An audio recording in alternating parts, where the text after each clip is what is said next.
Welcome to one of the most disturbing cases recorded in the history of antebellum Alabama.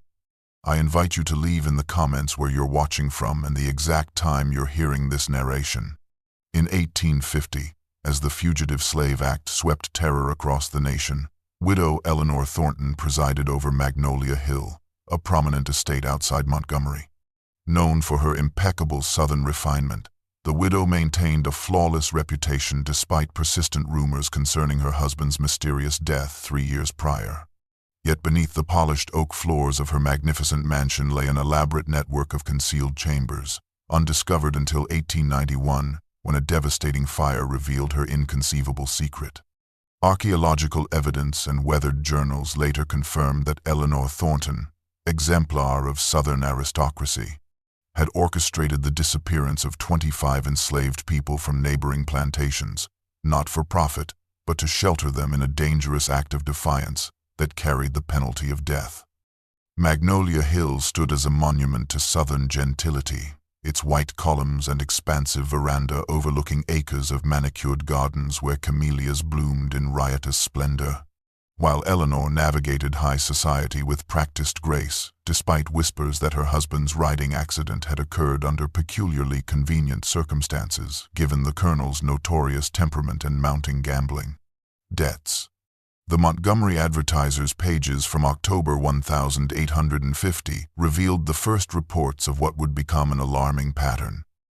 3 prime field hands reported missing from the Willoughby plantation, followed mere weeks later by similar notices from the Caldwell, Beaumont, and Hartwell estates, each detailing the disappearance of valuable human property, with rewards escalating as plantation owners grew increasingly desperate. A private letter from Justice William Barrett to his brother in Virginia, discovered in a family collection in 1923, described the peculiar anxiety gripping our county, with many a gentleman sleeping with loaded pistols beside their beds, fearful that these disappearances represent a coordinated effort to undermine our society. The mystery remained unsolved for decades, until workers clearing debris from the 1891 fire dislodged an unusual section of flooring, revealing a narrow staircase descending into darkness, where bewildered archaeologists discovered the first of several hidden chambers containing personal effects, dating precisely to 1850, humble possessions belonging to those who had vanished without a trace. The discovery of Eleanor Thornton's private journals and correspondence during the renovation of Montgomery's Historical Society building in 2003 cast new light on the enigmatic widow, revealing a woman caught between 2 irreconcilable worlds. Born Eleanor Catherine Whitaker in 1819 to a prominent Philadelphia Quaker family deeply involved in abolitionist causes, she had received an unusually progressive education at a time when women's intellectual development was often neglected, and her early letters to childhood friends, preserved in the Whitaker family archive, expressed profound moral opposition to the institution of slavery that her future husband would so vigorously defend. Her marriage to Colonel James Thornton in 1841 appeared to be the result of her father's financial ruin following a banking collapse, a desperate alliance that transplanted the refined Northern idealist into the heart of Alabama's planter aristocracy, where her journals reveal she maintained a facade of Southern gentility while privately documenting her horror at the treatment of the enslaved people on her husband's estate. "I witness daily cruelties that I dare not speak against," she wrote in an encrypted diary entry from 1844, "and each night I pray for forgiveness for my silence, knowing my comfort is purchased with others' suffering." The colonel's brutality emerges in stark relief through these private accounts, which describe floggings ordered for minor infractions, and his particular vindictiveness toward any enslaved person, showing signs of intelligence or literacy. J. has sold Martha's boy today after discovering him with a book, claiming such tendencies make him dangerous, reads one especially distressing entry from 1845. Perhaps most revealing is a passage written 2 weeks before her husband's fatal riding accident, in which Eleanor notes, "I have studied the properties of the foxglove that grows in abundance by the north field, its effects on the heart most remarkable when properly prepared. followed by a lengthy gap and then the cryptic observation that even the most powerful men may be unseated by forces they cannot see. This suggestive evidence gains further dimension when considered alongside testimony given by Samuel, a house servant, recorded in an 1853 county investigation but subsequently buried in administrative archives until its rediscovery in 1997, which described the mistress walking the grounds at midnight hours, sometimes speaking with figures near the old oak grove, and strange sounds coming from beneath the east wing floor, like whispers and movement, though no one was supposed to be there. The winter of 1847, mere months after Colonel Thornton's funeral, marked the beginning of Eleanor's clandestine resistance, documented in fragmented diary pages recovered from a hidden compartment in an escritoire, sold at auction when Magnolia Hill's contents were dispersed in 1892. Entries written in a shaking hand detail her first encounter with Martha, a young woman heavy with child, who had fled the neighboring Beaumont plantation upon learning her master intended to sell her immediately after delivery, permanently separating her from her infant as punishment for rejecting his unwanted advances. I found her collapsed by the creek that marks my property's eastern boundary, Eleanor recorded on the 17th of November, 1847, her feet bloodied from travel without shoes. Her condition so advanced I feared she might deliver there among the reeds. What Christian soul could turn away such suffering?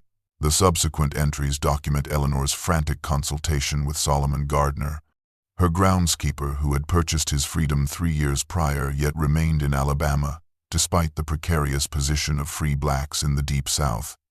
His carpentry skills and loyalty to the widow making him indispensable to the estate's operation. S. proposes an audacious solution. Reads the entry dated November 19, to construct a chamber beneath the east wing's morning room. Accessible through a disguised hatch in the flooring, the space between foundation and earth being substantial enough for habitation if properly reinforced. Archaeological analysis of the chamber's construction, conducted after its 1891 discovery, confirms Solomon's ingenious design. Load-bearing cypress beams harvested from Magnolia Hill's own forests created a structurally sound space, approximately 8 feet by 12 feet, ventilated through a disguised chimney connection that drew fresh air from the actual fireplace above, a sophisticated arrangement that would have required significant engineering knowledge. Eleanor's diary describes Martha's labor beginning on December 3, her pains coming fast as Solomon fetched old Bessie who had delivered countless babies on neighboring plantations. Yet the entry abruptly ends, resuming 3 days later with the cryptic notation, "We have laid the tiny soul to rest beneath the chamber floor. Wrapped in my finest linen, Martha's grief knows no bounds, yet we must maintain absolute silence lest all be discovered." The medical examiner's report, dated the 17th of August, 1891, confirms this account. Upon further excavation of the concealed subterranean chamber, workers discovered the skeletal remains of what appears to be a newborn infant, carefully wrapped in deteriorated but clearly fine-quality fabric, deliberately interred beneath a stone marker bearing only the inscription, "Beloved, 1847. The hollowed-out volume of Paradise Lost recovered from the debris of the 1891 fire yielded extraordinary evidence of Eleanor's expanding clandestine network, containing a series of coded correspondences between the widow and known operatives of the Underground Railroad, letters employing a sophisticated cipher substituting biblical references for locations, agricultural terms for numbers of fugitives, and weather conditions for timing of movements, all of which required months of painstaking analysis by historians at Howard University to fully decipher after their rediscovery in 1972. These documents revealed that by early 1848, Eleanor had established contact with Jeremiah Sanderson, a free black merchant operating out of Mobile whose ostensible shipping business concealed his role as a key coordinator of escape routes along the Gulf Coast. His coded response to her initial overture reading, "The merchandise you describe may indeed be routed through our establishment. Though the peril of transport increases with each item, we must insist upon absolute discretion and advance notice of no less than fortnight."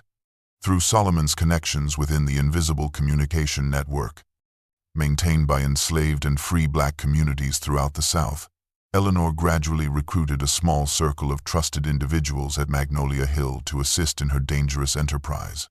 Bessie, the elderly midwife whose medical knowledge proved invaluable.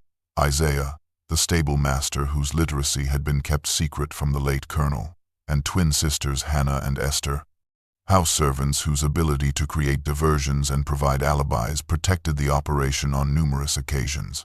The scope and significance of Eleanor's involvement was inadvertently confirmed in correspondence between Philadelphia abolitionists, with a letter dated the 19th of April 1851, from William Still to Frederick Douglass noting, "Our cause has found an unlikely champion in a Southern lady of means, whose identity I dare not commit to paper, yet whose efforts have facilitated the liberation of no fewer than 14 souls this past winter alone.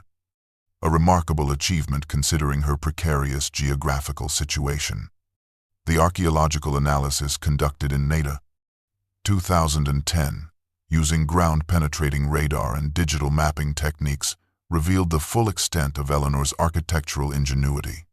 What began as a single chamber beneath the east wing eventually expanded into an interconnected network of 5 distinct spaces, extending beneath the mansion's foundation, incorporating sophisticated features including a rudimentary water collection system, multiple ventilation points disguised as ornamental garden fixtures, and most impressively, a concealed tunnel extending nearly 60 yards from the main house to the old ice house, providing an emergency escape route should the mansion ever be searched. The tranquility of Eleanor's dangerous enterprise shattered in early spring of 1852 when Josephine, a house servant recently purchased from a bankrupt estate in Selma, grew increasingly resentful of the special status afforded to Solomon and his apparent intimate consultations with the mistress, her jealousy culminating in a confrontation documented in Eleanor's journal. J. approached me today with accusations of ungodly familiarity with S. and knowledge of abominations occurring beneath this very house, demanding preferential treatment and exemption from household duties, lest she inform the authorities of my treasonous activities against the interests of Southern gentlemen. Court records from Montgomery County, discovered during a 1978 courthouse renovation, reveal Eleanor's audacious strategy to neutralize this threat. She immediately organized an elaborate spring cotillion, ostensibly celebrating the engagement of a prominent planter's daughter, but strategically inviting every plantation owner who had reported missing slaves, including notably Bartholomew Haynes, whose reputation as Alabama's most ruthless slave hunter struck terror throughout the region. Eleanor's detailed planning for this event, preserved in household ledgers, shows extravagant expenditures for imported champagne, oysters from Mobile, and a string quartet from New Orleans, creating a dazzling spectacle of Southern hospitality that placed her above suspicion, while 17 fugitives hid in absolute silence directly beneath the parquet dance floor where Alabama's elite waltzed until dawn. Josephine's threat dissolved into horrified compliance when she witnessed Eleanor's bold maneuver, as described in the widow's triumphant diary entry. J. now understands the gravity of her position. Should she expose me, I need only claim her accusations are retaliation for discovering her own theft of silver, ensuring her immediate sale to the cane fields of Louisiana. Haynes's personal journal, acquired by the Alabama Historical Society in 1943, reveals how effectively Eleanor maintained her deception, writing, "Mrs. Thornton's renowned hospitality exceeded expectations, though I cannot shake a peculiar suspicion about the widow, her northern birth and education suggesting potential sympathies at odds with our way of life, yet her home stood open to my most thorough inspection, and her generous donation to the Fugitive Retrieval Fund demonstrates proper loyalty to our cause. Perhaps my instincts grow overzealous in this climate of increasing abolitionist interference. The smallest of the hidden chambers, measuring merely 6 feet square and accessible only through a narrow passage from the main concealment area, yielded the most intimate secrets of Magnolia Hill when archaeologists carefully catalogued its contents following the 1891 fire. This private sanctuary contained personal effects, suggesting a relationship that would have been punishable by death in antebellum Alabama. A man's silver pocket watch engraved with the initials S.G., resting beside a woman's embroidered handkerchief bearing the monogram E.C.T., a collection of botanical drawings, signed jointly by both Eleanor and Solomon, and most tellingly, a small writing desk containing dozens of encoded love letters employing a cipher entirely different from that used in Underground Railroad communications. Dr. Amelia Richardson, whose groundbreaking 1998 analysis of these documents finally deciphered their contents, revealed passages of extraordinary emotional intensity. When our hands touch in the passing of garden tools or household ledgers, I feel a current more powerful than any lightning strike. How strange that the most genuine connection of my life must be concealed beneath layers of pretense, wrote Eleanor in September 1852, while Solomon's reply assured her, in another time, another place, I would proudly claim you before all the world. Yet even in these shadows, constrained by laws that deny our shared humanity, I find a freedom in your arms I never thought possible in this life. Their relationship evidently progressed with extreme caution, as Eleanor's diary entries increasingly employed coded references to midnight consultations regarding household management and extended reviews of the estate's botanical collection, phrases appearing with suspicious frequency following Solomon's ostensible departure from Magnolia Hill in 1853, when county records indicate he relocated to Mobile. Though Eleanor's private writings suggest this move was merely a public fiction allowing him to remain secretly on the estate, the most poignant evidence of their forbidden bond emerged only in 2015, when Dr. Eliza Montgomery discovered a small gold locket concealed within a hidden compartment of Eleanor's recovered writing desk. The locket, when carefully opened by conservation specialists, revealed a tightly woven braiding of two distinct hair types, fine strands of auburn, typically associated with individuals of Northern European ancestry, interwoven with coarser, darker hair of African origin, creating a physical testament to a union that defied the fundamental social boundaries of their time. The coordinated campaign to eradicate abolitionist interference in Montgomery County reached its apex during Christmas week of 1853, when the Montgomery Advertiser reported that concerned citizens have formed a committee of vigilance to investigate properties suspected of harboring fugitive Negro property, a development that threatened to expose Eleanor's entire operation, as her name appeared sixth on the committee's list of suspicious estates to be searched. The terror of those December days emerges vividly through the Journal of Jeremiah, an educated former house servant from the Wilson plantation who had escaped 2 months prior. His account discovered preserved in a waterproof oilskin pouch during the 1891 excavation. 18 souls now share these cramped quarters, breathing shallow as mice while heavy boots tread the floors above. Miss Eleanor warned us yesterday of the coming search, instructing absolute stillness regardless of what we might hear, for discovery means death for all.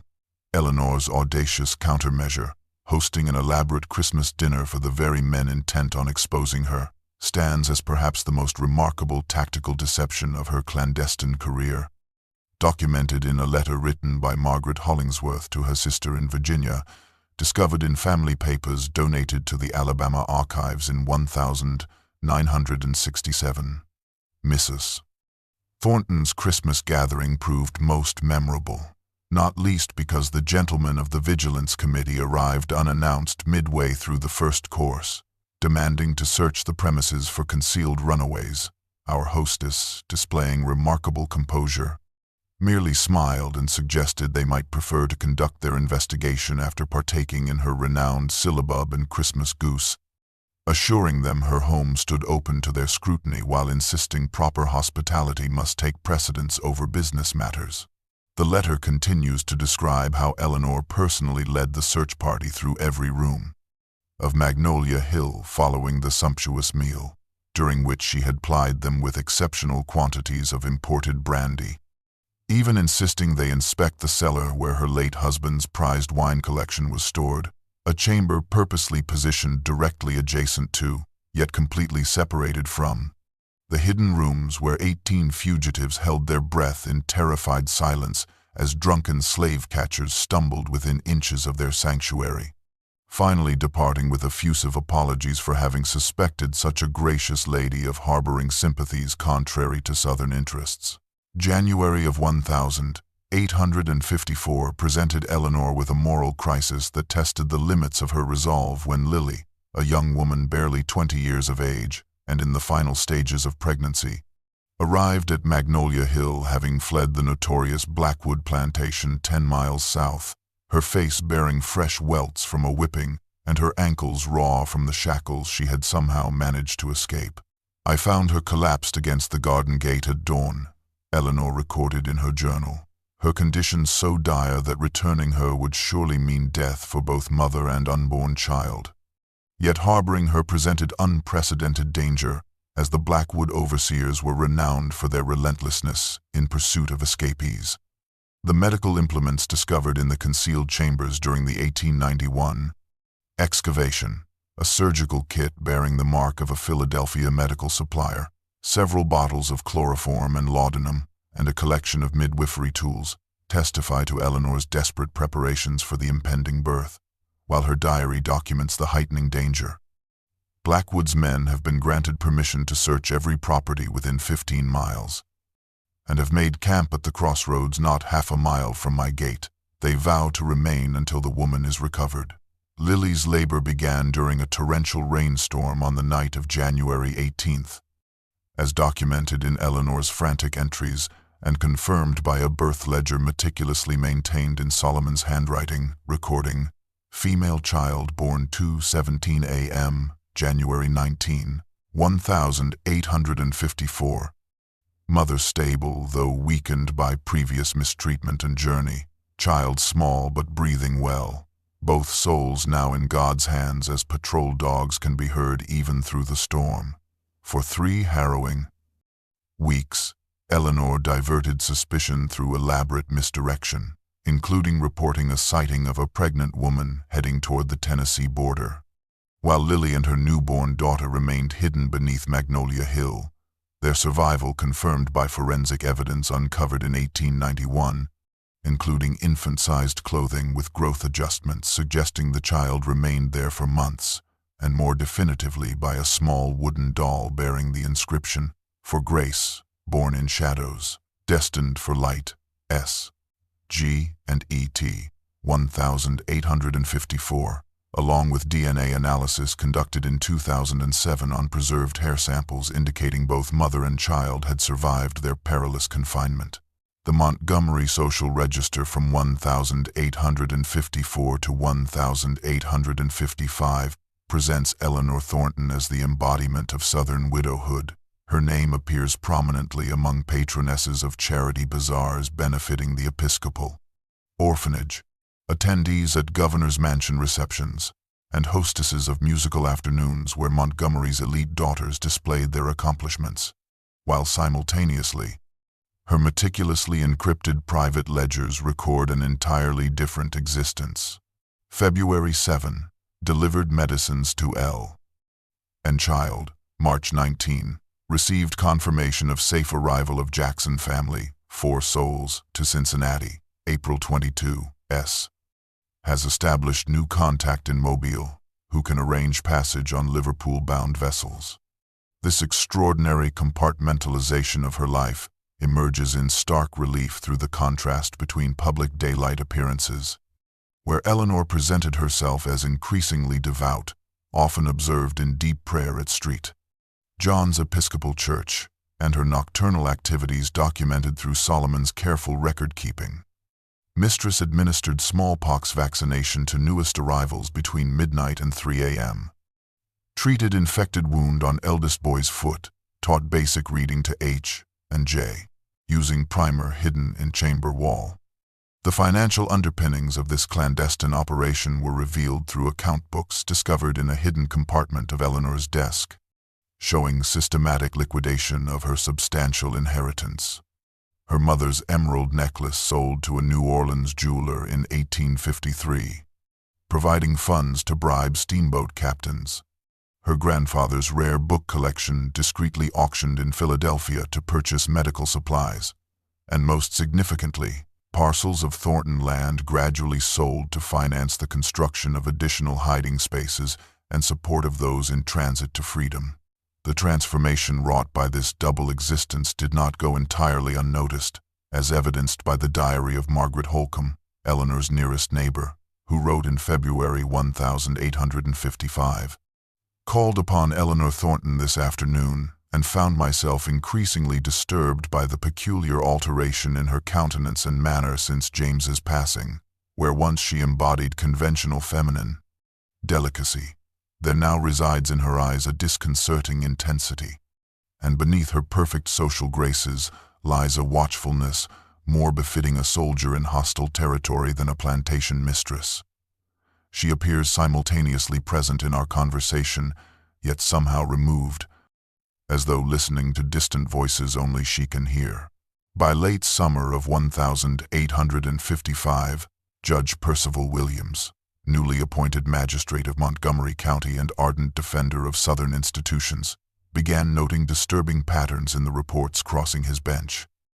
As revealed through his meticulous correspondence with the governor recently discovered in state archives, I find it curious that no fewer than 7 cases of fugitive slave disappearances involve last sightings within 3 miles of the Thornton estate, a property managed by a widow with northern connections, whose charitable activities bring her into contact with all manner of unsavory elements. Court documents from September 1855 show Williams ordering increased patrols near Magnolia Hill and demanding inspection of Eleanor's property ledgers under the pretense of tax assessment, a maneuver she countered by hosting an elaborate dinner party in the judge's honor, during which her carefully calculated display of feminine vulnerability nearly neutralized his suspicions, as he wrote to his brother, Mrs. Thornton presents a most contradictory figure. Her delicate constitution and obvious refinement seem entirely at odds with the capabilities required to orchestrate the activities I have suspected. Yet I cannot dismiss the statistical improbability surrounding the concentration of disappearances near her lands. The pressure intensified when Williams assigned his clerk, Thomas Hargrove, to monitor Eleanor's movements, a development she noted with alarm in a hastily encrypted letter to her abolitionist cousin in Philadelphia, discovered hidden in the false bottom of a traveling case during the 1891 excavation. "I have been offered safe passage north and understand I should accept while opportunity remains. Detection seems increasingly inevitable as the new magistrate possesses unfortunate clarity of mind and purpose, yet I cannot abandon the souls currently sheltering beneath my floors, nor sever the fragile lifelines so many depend upon.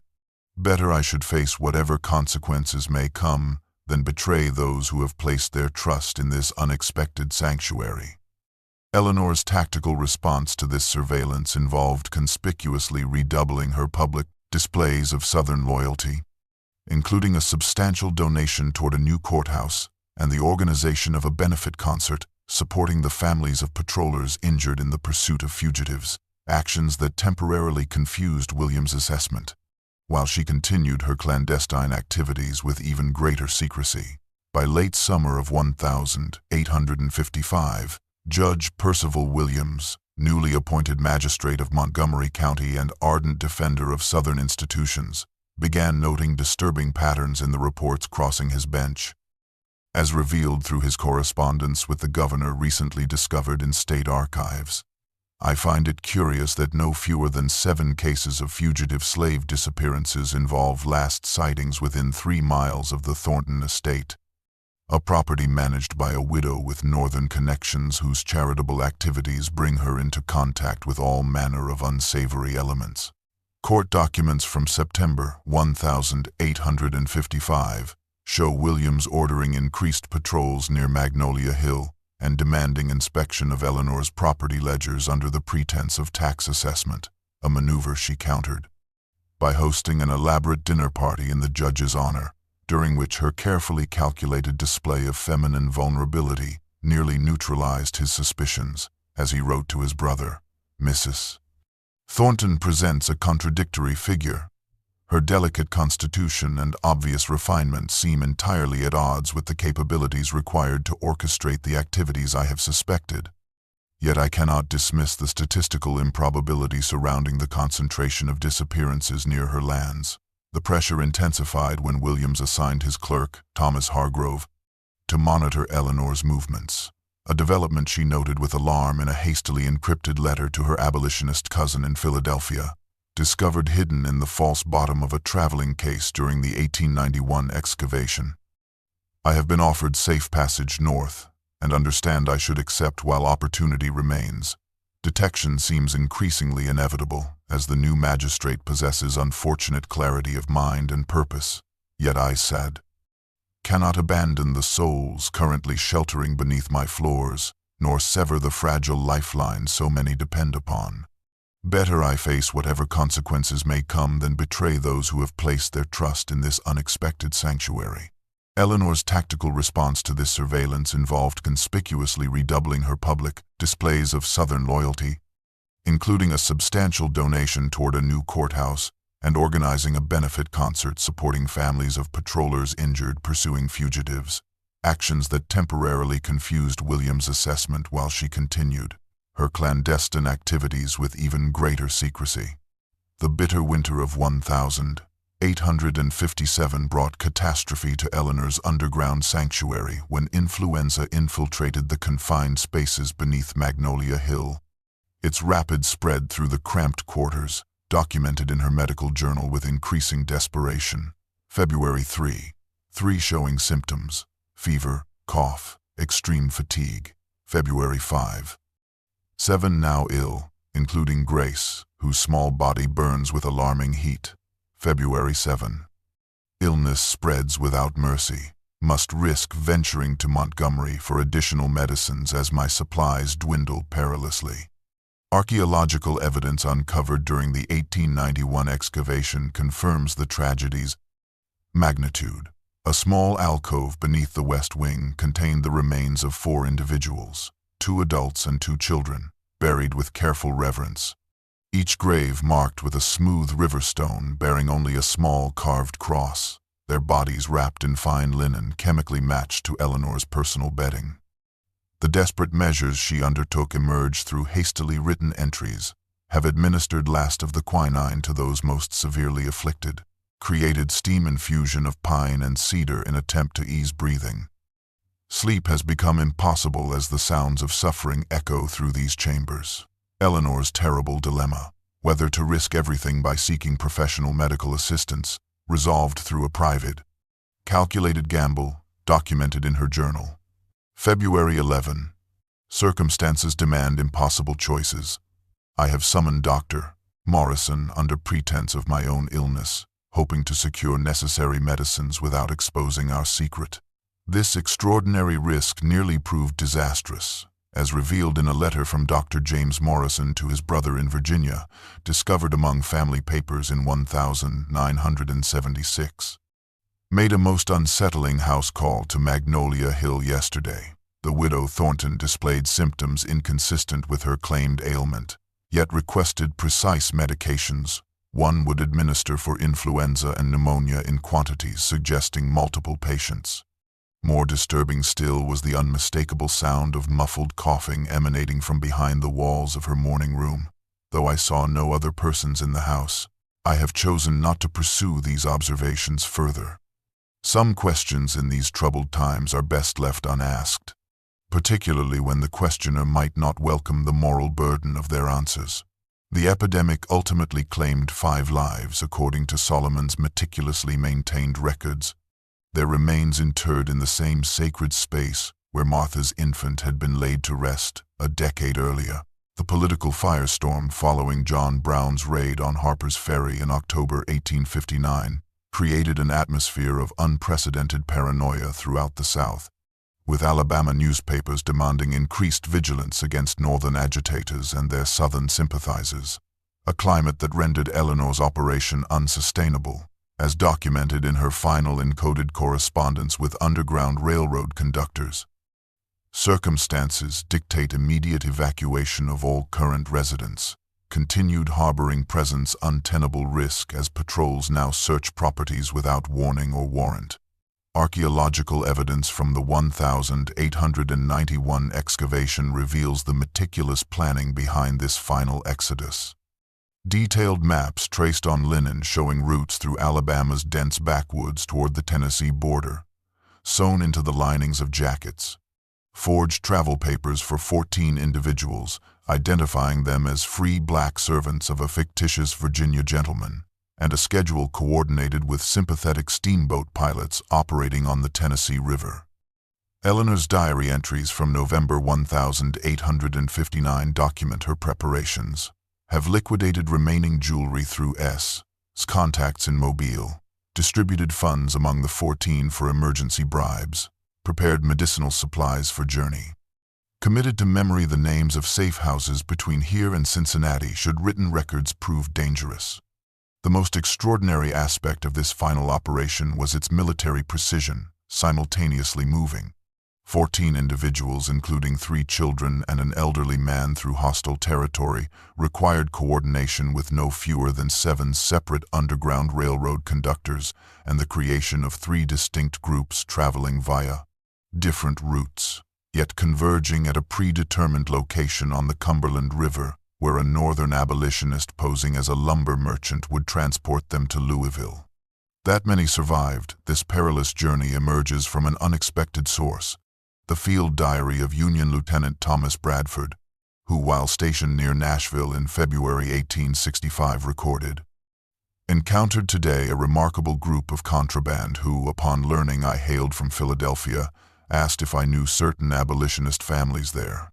When I acknowledged acquaintance with several, they shared an extraordinary tale of escape from Alabama in the winter of '59, facilitated by a woman they referred to as the Angel of Montgomery, a plantation mistress who harbored fugitives beneath her own floors at incalculable personal risk. 3 families among them owed their freedom to this remarkable woman, about whom they spoke with reverence approaching the divine. The historical presence of Eleanor Thornton vanishes with unsettling abruptness following the bombardment of Fort Sumter in April 1861, her name disappearing from Montgomery Society columns, church donation records, and county tax rolls as though she had simply evaporated from the Alabama landscape, a disappearance that has spawned competing historical narratives, each supported by fragmentary evidence yet none conclusive. The theory that Southern vigilantes discovered her abolitionist activities and executed her gained credence from an 1861 letter written by Judge Williams' clerk stating, "The Thornton matter has been resolved to the satisfaction of concerned parties, and the subsequent auction of Magnolia Hill to the Henderson family in June 1861, without Eleanor's signature on the deed of assigned transfer. Legal irregularities suggesting possible foul play." Contradicting this grim scenario, records from the Philadelphia Anti-Slavery Society indicate a substantial donation in May 1861 from an anonymous benefactor using a code name previously associated with Eleanor's correspondence, suggesting she may have successfully fled north as Confederate forces mobilized. Most intriguing is the theory that she escaped with the last of her fugitives via the Underground Railroad, supported by a curious newspaper report from Cincinnati, dated June 1861, describing a distinguished-looking widow of means traveling with her manservant, seeking immediate passage to Canada due to the unfortunate commencement of hostilities. The decisive breakthrough emerged only in 2020, when Dr. Imani Washington, researching black settlements in Ontario, discovered property records from Hamilton, Canada, showing purchase of a modest farm in July 1861 by Ellen and Samuel Gardner, accompanied by a daguerreotype of the couple submitted for local records.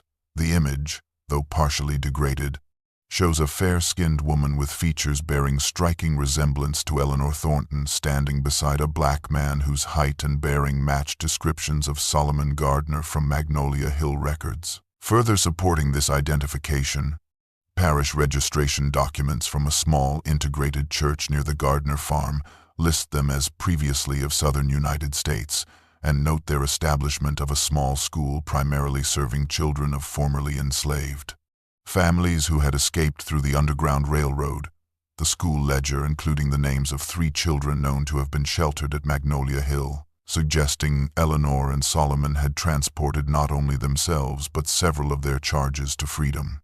The archaeological excavation that began with the accidental discovery of hidden chambers following the 1891 fire at Magnolia Hill reached its culmination in 2022, when the University of Alabama's Historical Archaeology Department employed cutting-edge ground-penetrating radar, chemical soil analysis, and digital reconstruction technology to create the first comprehensive mapping of Eleanor Thornton's extraordinary underground sanctuary, revealing not only the 5 primary chambers previously documented, but an additional network of narrow emergency tunnels extending into the surrounding forest, and a sophisticated rainwater collection system that sustained those in hiding during periods of intense surveillance.